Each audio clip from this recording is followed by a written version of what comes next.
Thank you. It is back to school time. Parents are only now facing the reality of getting their kids back into the routine while worrying about new teachers and finding a way to bring up grades and getting homework done, among other things. PTO Today is one of the leading sources of information for parents, students, and teachers, and they have a special jump-in back-to-school issue. Excellent expert advice can be found there to make the return to school much easier. Also, PTOtoday.com is a great reference. Joining us is the publisher and founder, Tim Sullivan. And by the way, PTO Today magazine, one of the best small businesses in Massachusetts recently? Yeah, we were named to the Boston Business Journal Fast 40, the fastest growing businesses in Massachusetts. Beautiful, well done, and you're based in Rentham. We are, thanks. Excellent job, Tim. Congratulations on that. New year, and for most kids, they're going to new teachers. Unless you're in a looping class, odds are your child's going to go in and have a new teacher. What should a parent be telling a new teacher about their child to make the transition a little easier? Yeah, it's key to remember that teachers are not mind readers. So what does that teacher need to know to make sure your child succeeds? And it starts with the big stuff: health, allergies, is your child nearsighted, farsighted? And then, is anything going on at home that could be trouble? A divorce, separation, a move, dad lost his job. Things that could really affect the child. The teacher just wouldn't know if you didn't tell him. Now, what if something comes up, like if your child can't handle the homework load, for example? Do you go in and tell the teacher, hey, you're giving them too much homework, can you help this? Or do you run the risk of being one of those parents, when you walk in, the teacher say, oh no, here comes Mr. Driscoll again, we're in trouble? You definitely want to talk to your kid's teacher, but how you do it is the key. So, hey teacher, you're doing a bad job. Bad. Not the way to go. But how can I help my child do better? Much more effective. As a parent, can you get too involved? Yeah, you probably can, but if you had to make a choice between getting not involved enough or getting too involved, let's make the mistake on the side of involvement. All right. Now, also, parents involved with homework. You've got some excellent advice in there how to make it a success, and basically it comes down to organization and planning. Here's your time for homework, and you got to follow certain steps and stick to it every day. Yeah, as a parent, you've got a job with homework. It's not to do the homework, but it's to make sure your child can do it well. So is there a place to do homework? Does your child have supplies? Is there some quiet time and space?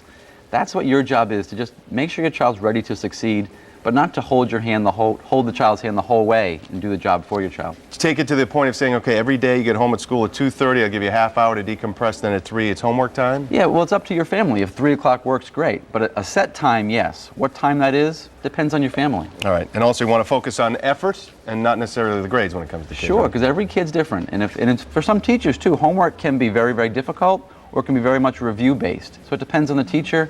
But just make sure your child's ready to learn. And again, you said don't do the homework for the kid. How involved do you get in that? Because you want to help, but at some point the lesson is that they have to learn it on their own. Absolutely. And for most teachers, they'll tell you that homework is meant to review, not to stump. So if you're seeing 4 nights out of 5 that your child just can't do it, something's wrong. Pick up the phone and call the teacher. So you get more of a classroom issue that you should be worried about there. Yeah. All right. Now in the Jump In magazine you guys have out, it's online too, you have some fun differences from when we were in school, because you're a little older than I am. And when the kids now, and it's kind of some fun stuff. Why don't you go over some of the stuff Sure, it is we went through stuff. And what kids are saying today. It's good stuff. Today it's don't forget excuse me. Yeah. Right. Well, first of all, don't forget the milk money, but for your child now, they can't forget the bottled water. That's right. It's a little different. And these days, for mom says don't eat it, trans fat. Right. Long ago, don't eat it, paste. Right? Today, transportation to school, mom's minivan. Yeah. Years ago, it was your legs, and all uphill too, right? Right. Or today, it's pay $250 to ride the bus. That's right. Years ago, up late reading Encyclopedia Brown. I love an Encyclopedia One of your Brown. favorites. Absolutely. Today, everyone knows it, Harry Potter. Put the kids back on Encyclopedia Brown. I don't know if he's still in publication or not, but we got to find him. Today at recess, it's very safe, interactive play equipment. Years ago, it was monkey bars over cement. And dodgeball. And That's that thing that spun around till you puked. That was always fun. Those are always great, right? Too. The AV presentation today, it's the webcast. Years ago, it was the film strip, which never advanced. That's right. You're always one frame behind, it seems. And of course, the big question, kids come home from school, how was school today? Years ago, fine. Today, fine. Right.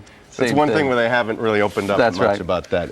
It's fun stuff and great information there as well. The best way to get it, too, is online. How do people find it? Yeah, backtoschool2007.com, all this stuff. Everything for a parent to make sure your child has a great school year. And if you want to follow along, all your PTOtoday.com is your regular website. Beautiful. Sounds great. Thanks, Tim, we appreciate it. Thanks for stopping by. Have a good year. Great advice as always. We've got to take a break. We'll continue on the Fox 25 Morning News in just a moment.